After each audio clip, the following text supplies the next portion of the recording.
chance d'avoir une députée du coin qui vient vous voir. Donc peut-être qu'on peut lui laisser apporter quelques éléments de réponse. Ah, je la connaissais. Salut à toutes et tous, je suis trop contente de vous voir et ça m'a pas du tout dérangé d'entendre ce que les gens avaient à dire, c'est normal. Bah bien sûr. La pluie depuis tout à l'heure, elle ah ouais, voilà, exactement. Pour continuer à avancer. Non, non, très sérieusement, vous savez d'où je viens, vous savez aussi que moi, j'ai participé au mouvement, que j'étais activiste et que pour moi, faut pas opposer les deux choses, en fait. Pour moi, j'ai toujours dit, et je le dis encore à la télé quand on me pose la question, que ça vienne par une victoire électorale, si elle est possible, ou que ça vienne par la révolution, ça viendra de toute manière. Moi, je me vois comme une extension pendant un temps donné, pendant une période historique donnée, d'un mouvement social qui est bien plus large, effectivement, que la France Insoumise, qui est bien plus large que les députés de la France Insoumise, encore plus, et qui est un mouvement du peuple qui lutte pour son unité. Mais je ne peux pas laisser dire, comme Jérôme l'a dit, parce qu'on est sur une circonscription où le RN a failli gagner en juillet dernier, que ça aurait été pas si grave, parce que notre plus grand ennemi, c'était Macron.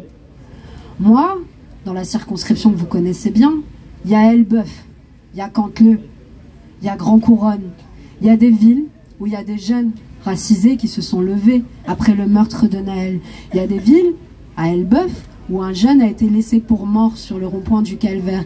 Il y a des villes, je connais des jeunes qui sont partis en prison, je suis allée les voir cet été, parce qu'ils ont vrillé, parce qu'ils ont pété un plomb. Et pendant la campagne, si vous saviez le nombre d'agressions racistes, l'explosion de haine qu'on a vue, j'avais des enfants de 10 ans qui me demandaient s'ils pouvaient aller voter le dimanche parce qu'ils s'étaient fait traiter de sale arabe en sortant de la mosquée. C'était ça, la réalité. Et les gens ont eu peur. Ce serait trop beau de dire que Macron, c'est le seul ennemi. Malheureusement, on en a deux, et ça, Jérôme l'a dit. Marine Le Pen, c'est Macron en pire. L'extrême droite, elle est déjà dans la police. Qu'est-ce qu'elle va faire, Marine Le Pen, quand elle sera au pouvoir? Ils seront déchaînés, ça a été dit par la camarade. Ils seront déchaînés, ce sera encore pire. Oui, bien sûr, Macron a mutilé des gens. Bien sûr. Mais ne croyez pas que Marine Le Pen ne va pas en mutiler 100 fois plus. Je vous le dis, j'en suis convaincue. Peut-être que vous n'êtes pas d'accord avec moi. Mais j'en suis convaincue. L'extrême droite, et c'est son histoire, a toujours été là pour diviser les classes populaires. Et comme vous parlez d'unité, notre travail, c'est de rester unis et de montrer que nous sommes une issue et que si elle n'y arrive pas, si on échoue, mais faisons une révolution, ou faisons-la avant d'ailleurs. Moi je crois aux deux. Moi je crois aux deux. Si je me suis lancée dans les élections, c'est parce que les Gilets jaunes justement n'ont pas réussi pour l'instant à renverser l'État. Mais nous triompherons, et de toute manière, si on n'arrive pas au pouvoir, la colère sociale sera tellement énorme que ça finira par péter. Mais j'aimerais qu'on arrive au pouvoir pour éviter tout ce qu'on a dit, pour éviter tous ces blessés, pour éviter tous les morts qu'il y aura, parce qu'on le sait, et tu l'as dit, ça ne se fera pas dans la dentelle, on est l'État le plus policier d'Europe. Tout le monde sait, et vous le savez mieux que tout le monde, le poids de ce que c'est de faire une révolution. Voilà, donc moi je suis... En fait, faut pas voir les gens de la France Insoumise comme des gens qui veulent capter un mouvement et vous proposer que ça comme solution. Non, non, la preuve, moi j'en faisais partie. Et concernant Raquel Garrido, très honnêtement, moi je ne savais pas ce qu'elle a dit sur le statut des mutilés. Nous justement, et vous le voyez très bien, on essaye de développer cette pensée unitaire de convergence des luttes, l'antiracisme, et je ne savais même pas qu'elle avait dit qu'il fallait un statut uniquement pour les Gilets jaunes. C'était contraire, enfin pour nous, à la vision qu'on porte, puisqu'on est là pour réunir les gens autour aussi de leurs blessures, autour aussi de ce que c'est de se battre. Pour la question d'avoir favorisé la commission d'enquête Uber, c'est parce que il y a aussi beaucoup de chauffeurs de taxi qui attendent depuis des années une justice par rapport à ce qu'a fait Macron avec l'entreprise Uber. Mais ils n'ont pas été mutilés, t'as raison. Voilà, c'était pas une commission d'enquête spécifiquement sur le statut des mutilés, c'était une commission d'enquête sur la répression qu'il y avait eu durant le mouvement des Gilets jaunes, ce qui aurait permis en fin de compte d'auditionner le préfet Didier Lallemand, puisque quoi qu'il arrive, il aurait été obligé de déférer à la convocation de la commission. Voilà, mais donc enfin, tout ça pour dire qu'on a dû faire des choix parce qu'on n'en a qu'une par an, et tu l'as dit. Néanmoins, on est les seules forces politiques, et si la France Insoumise n'était pas dans le NFP, croyez-moi qu'il n'y aurait pas l'interdiction du LBD et l'abolition de la Bravem dans le programme commun. On se bat et on a négocié pied à pied pendant des semaines sur le programme, pendant des jours, des nuits, justement pour que cette question-là ne soit pas évacué de la gauche a fait énormément d'erreurs. Et je vous demande pas de croire en tout ce qu'on me promet, parce que si on en est là, c'est aussi à cause de l'échec de la gauche pendant une vingtaine d'années. Tout ça, on le sait. Encore une fois, je suis pas là pour vous vendre ma soupe. Je suis là pour vous dire de toute manière, on n'a pas le choix. Il faut prendre toutes les armes qui sont à notre disposition. C'est ce qu'a dit Richie. Moi, je préfère aller voter. Sur un malentendu, ça peut passer. Et faire la révolution si ça marche pas, que juste aller direct perdre un œil sans avoir mis se mettre déplacé aux urnes.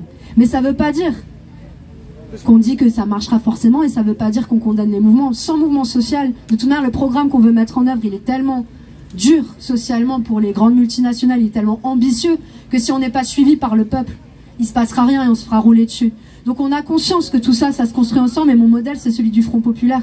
Le Front Populaire n'aurait jamais réussi à imposer les congés payés s'il n'y avait pas eu 2 millions de grévistes dans la rue pour forcer le patronat à capituler devant le gouvernement de gauche qui était élu.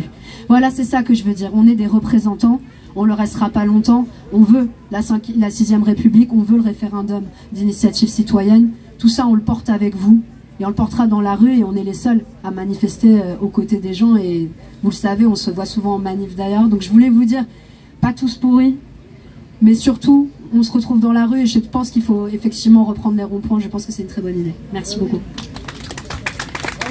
Bravo. C'est très bien qu'Alma soit là. On se connaissait pas, on s'était jamais vu. Mais du coup, ça va me permettre de dire que je suis globalement d'accord avec tout ce que tu as dit. François Boulot. Simplement, et c'est bien pour ça que j'ai jamais été à l'AFI, et que en l'état, j'y serai jamais, c'est que l'unité du peuple, oui, mais moi je constate qu'il y a beaucoup de gens à l'AFI, et surtout c'est la ligne majoritaire de communication, qui adorent traiter les électeurs du RN de fachos. Et ça, moi j'en ai ras-le-bol, parce que les Gilets jaunes justement avaient permis ça, de dire peu importe d'où vous venez, venez, on va se battre ensemble, on va discuter ensemble, on va se battre pour l'intérêt du peuple, et on va dépasser nos désaccords, et en tout cas on va discuter. Moi je sais pas comment on fait pour convaincre quelqu'un sans discuter avec lui. Je sais pas.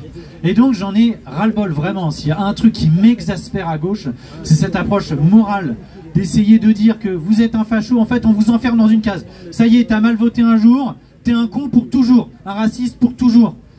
On les entend dans les électeurs du RN, et il y en a plein qui disent, je vous dis pas que c'est le meilleur argument du monde, mais qui disent, bah moi je vote ça parce qu'on n'a jamais essayé. Bon, bah je me dis, le gars c'est pas un raciste convaincu, invétéré. Le gars se dit de bonne foi, un peu naïvement, un peu bêtement à mon avis, mais que ça va changer avec Marine Le Pen. Bon, et ben là, il y a peut-être moyen de discuter et d'essayer de le convaincre qu'il se trompe, qu'en fait il va se faire avoir, et que si demain Marine Le Pen est au pouvoir, c'est ma conviction, les choses vont plutôt empirer que s'améliorer. Mais on discute. Voilà. Ce que je voudrais, moi, c'est que pour tous les gens, en fait, gauche-droite, je m'en fiche. Tous les gens qui sont humanistes, je dirais, qui considèrent que on a tous le droit au bonheur, hein, parce qu'on n'a qu'une vie et on mérite tous d'être heureux dans notre vie. Et c'est à ça que devrait travailler la politique. L'objectif, c'est pas la croissance, l'objectif, c'est le bonheur individuel et le bonheur collectif. Voilà pourquoi on se bat tous. Mais pour ça, il faut qu'on accepte qu'on discute, et qu'on discute avec des gens avec lesquels on n'est pas d'accord.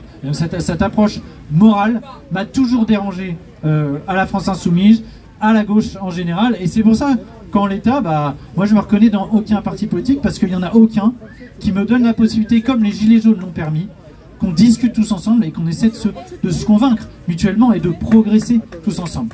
Voilà, je crois que c'est la seule approche qui nous permettra effectivement de recréer l'unité dans le peuple. Bravo.